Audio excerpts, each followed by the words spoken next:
அனைவருக்கும் வணக்கம். இன்றைக்கி நம்ம அந்த வீடியோவில் திருப்பதி கோவில் பற்றிய பல சுவாரஸ்யமான தகவலை பற்றியும், திருப்பதிக்கு சில குறிப்பிட்ட ராசிக்காரர்கள் செல்லக்கூடாது, யார் அந்த ராசிக்காரர்கள் அப்படிங்கிறத பற்றி தான் தெரிஞ்சுக்க போகிறோம்.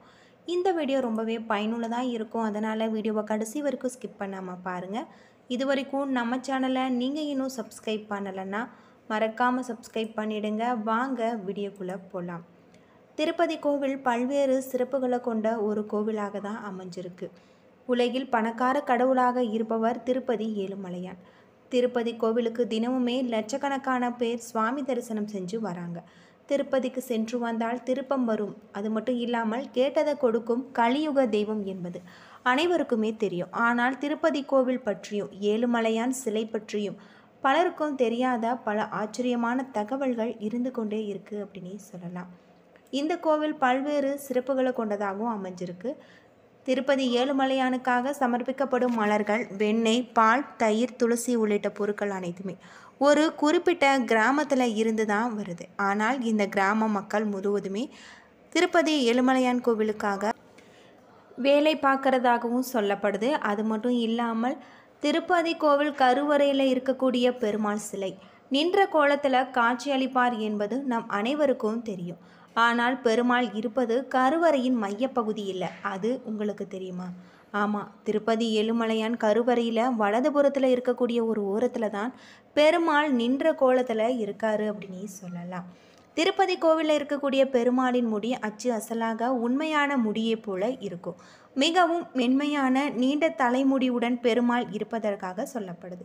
ஒருமுறை பெருமாளுக்கு தலையில் காயம் ஏற்பட்ட போது நீலாதேவி என்ற காந்தர்வ இளவரசி தனது முடியின் ஒரு பகுதியை எடுத்து அதை வைத்து காயத்திற்கு கட்டும் போடும்படி இருக்காங்க. அந்த பெண்ணின் அன்பை பார்த்து நெகிழ்ந்து போன பெருமாள் அதை ஏற்றுக்கொண்டிருக்காரு. இதனால் பெருமாள் உண்மையான முடிவுடன் இருப்பதாக சொல்லப்படுது. இதன் காரணமாகவே வரக்கூடிய பக்தர்கள் அவர்களுடைய வேண்டுதல் நிறைவேற வேண்டும் என்றும், வேண்டுதல் நிறைவேறிய பிறகு மொட்டையிடும் பழக்கத்தை பின்பற்றி வந்திருக்காங்க. திருப்பதி கோவிலில் இருக்கக்கூடிய ஏழுமலையானின் விக்கிரகத்துக்கு அருகில் காதை வைத்து கேட்டால் கடல் அலைகள் சத்தம் கேட்கும் அப்படின்னு சொல்லப்படுது. பெருமாளுக்கு முன் இருக்கக்கூடிய மண் விளக்கு அணையாமல் எரிந்து கொண்டே இருக்கும். எனினும் அந்த விளக்கை யார் எப்போது ஏற்றினார் என்பது யாருக்கும் தெரியாதத ஒன்று அப்படின்னு சொல்லலாம். பல ஆண்டுகளாக இந்த விளக்கு அணையாமல் எரிந்து கொண்டே இருக்கும் அப்படின்னு சொல்லப்பட்டிருக்கு. 19ஆம் நூற்றாண்டில் திருப்பதி பகுதியை ஆண்ட மன்னர் கொடூர குற்றம் புரிந்து 12 பேருக்கு மரண தண்டனை விதிச்சிருக்காங்க. மன்னரின் உத்தரவின் பேரில் 12 பேருமே தூக்கில் தொங்க விடப்பட்டிருக்காங்க. அவர்கள் இறந்த பின்பு அந்த குற்றவாளிகளின் உடல் பெருமாள் கோவிலின் சுவற்றில் தொங்க விட்டதாகவும் அப்போது பெருமாள் நேரில் தோன்றியதாகவும் சொல்லப்படுது. திருப்பதி ஏழுமலையான் கோவிலில் பெருமாள் சிலைக்கு பின்னால் ஈரப்பதம் இருந்து கொண்டே இருக்கும். புரோகிதர்கள் பல முறை முயற்சி செய்தும் அதை உலர வைக்க முடியவில்லை. காலை மாலை பூஜையின் போது புதிய மலர்கள் சாற்றும் போது ஏற்கனவே போடப்பட்ட மாலைகளை கர்ப்பகிரகத்திற்கு வெளியே எடுத்து வரக்கூடாது என்பது திருப்பதி கோவிலின் விதி. இதனால் பெருமாளுக்கு அணிவிக்கப்படும் மாலைகள் சிலைக்கு பின்னால் இருக்கக்கூடிய நீரோடையில் சேர்த்து விடுவாங்க. திருப்பதியில் இருந்து 20 கிலோமீட்டர் தொலைவில் வெற்பேடு என்ற இடத்துல தேங்கி நிற்பதை நம்மால் பார்க்க முடியும். ஏழுமலையான் சிலை மீது எப்பொழுதுமே பச்சை கற்பூரம் பூசப்பட்டிருக்கும். ஆனால் பச்சை கற்பூரத்தை எந்த கல்லின் மீது பூசினாலும் அது அந்த பொருளை விரிசலை ஏற்படுத்தும் தன்மை கொண்டது. ஆனால் ஏழுமலையானின் சிலையில் இதுவரை பச்சை கற்பூரம் பூசப்பட்டதற்கான அடையாளம் இருக்காது. பச்சை கற்பூரத்தில் இருக்கக்கூடிய வேதிப்பொருளுக்கு எதிராக ஏழுமலையானின் சிலை தொடர்ந்து எதிர்வினையாக்கி வருகிறதாகவும் சொல்லப்படுது. திருப்பதி ஏழுமலையான் கல்லால் ஆனது என்றாலுமே அது உயிர்ப்புடன் இருக்கிறதாக சொல்லப்படுது. பெருமாளின் உடல் எப்பொழுதுமே 110 டிகிரி பாரன்ஹீட் வெப்பநிலையில் தக்க வைத்து கொண்டிருக்கக்கூடியதாக சொல்லப்பட்டிருக்கு. திருமலை 3000 அடி உயரத்தில் அமைந்திருக்கக்கூடியதாகவும் எப்பொழுதுமே குளிர்ச்சியாக இருக்கும். ஆனால் பெருமாளின் உடல் மட்டுமே 110 டிகிரி வெப்பநிலையில் சூடாகவே இருக்கிறதாகவும் சொல்லப்பட்டிருக்கு. தினமும் காலையில் அபிஷேகம் முடிந்த பிறகு ஏழுமலையானின் திருமேனி மீது வியர்வை பூசப்படும். அது மட்டும் இல்லாமல் அவற்றை புரோகிதர்கள் பட்டு துணியால் துடைப்பாங்க. மேலும் வியாழக்கிழமை அபிஷேகத்திற்காக ஏழுமலையானின் நகைகளை கழற்றும் போது அந்த நகைகள் சூடாக இருக்கிறதாகவும் சொல்லப்படுது. இப்படி பல்வேறு சுவாரஸ்யமான தகவலை கொண்ட ஒரு கோவிலாக தான் திருப்பதி ஏழுமலையான் கோவில் அமைஞ்சிருக்கு அப்படின்னே சொல்லலாம். அது மட்டும் இல்லாமல் திருப்பதி கோவிலில் சமையல் கட்டு மிகவும் பெரிதாக இருக்கிறதாகும். பொங்கல், தயிர் சாதம், புளி சாதம், சித்ரான்னம், வடை, முறுக்கு, ஜிலேபி, அதிரசம் போன்றவை மிக அதிக அளவில் தயார் பண்ணுறதாகவும் சொல்லப்படுது.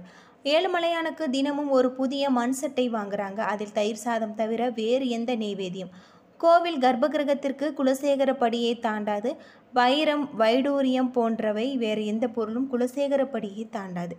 ஏழுமலையானுக்காக சமைக்கப்படும் இந்த எச்சில் மண் சட்டியும் தயிர் சாதமும் ஒரு பக்தனுக்கு கிடைக்கப்பெற்ற அது மிகப்பெரிய பாக்கியம் அப்படின்னே சொல்லலாம். அது மட்டும் இல்லாமல் ஏழுமலையானின் உடை 21 முழ நீளம், 6 கிலோ எடையும் கொண்ட புடவை பட்டு பீதாம்பரமாக இருக்குது.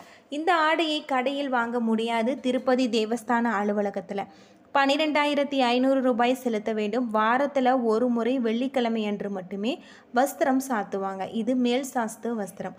பணம் செலுத்திய பிறகு வஸ்திரம் சாத்துவதற்கு நாம் 3 வருடங்கள் காத்திருக்க வேண்டும். உள் சாத்து வஸ்திரம் ஒரு செட்டு 20,000 ரூபாய் ஆகும் சொல்லப்பட்டிருக்கு. ஒவ்வொரு வெள்ளிக்கிழமையும் 15 வஸ்திரங்கள் சாத்துவதற்காக சமர்ப்பிக்கப்படுது.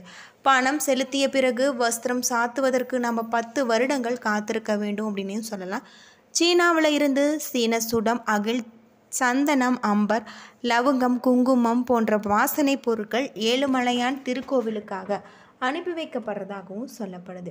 ஏழுமலையானுடைய நகைகள மதிப்பு அப்படின்னு பார்த்தா 1000 கோடி. இவருடைய நகைகளை வைத்துக்கொள்ள இடமும் இல்லை, சாத்துவதற்கு நேரமும் இல்லை அப்படின்னும் சொல்லப்படுது. ஆண்டிற்கு ஒரு முறை உபரியாக வரக்கூடிய நகைகளை செய்தித்தாள்களில் விளம்பரப்படுத்தி ஏலம் விடுவதாகவும் சொல்லப்படுது. ஏழுமலையான் ஆண்டவனுக்கு அபிஷேகம் செய்ய நாம் இன்று கட்டணம் செலுத்தினார். 3 ஆண்டுகள் நாம் காத்திருக்க வேண்டும். அபிஷேகத்திற்காக ஸ்பெயினில் இருந்து குங்குமப்பூ, நேபாளத்தில் இருந்து கஸ்தூரி போன்ற திரவியங்கள் கொண்டு வரப்பட்டு தங்க தாம்பலத்தில் சந்தனத்தோடு கரைக்கப்படும் அப்படின்னு சொல்லப்படுது. அது மட்டும் இல்லாமல் இந்த கோவில் பல்வேறு சிறப்புகளை கொண்ட ஒரு கோவிலாக அமைஞ்சிருக்கு அப்படின்னே சொல்லலாம்.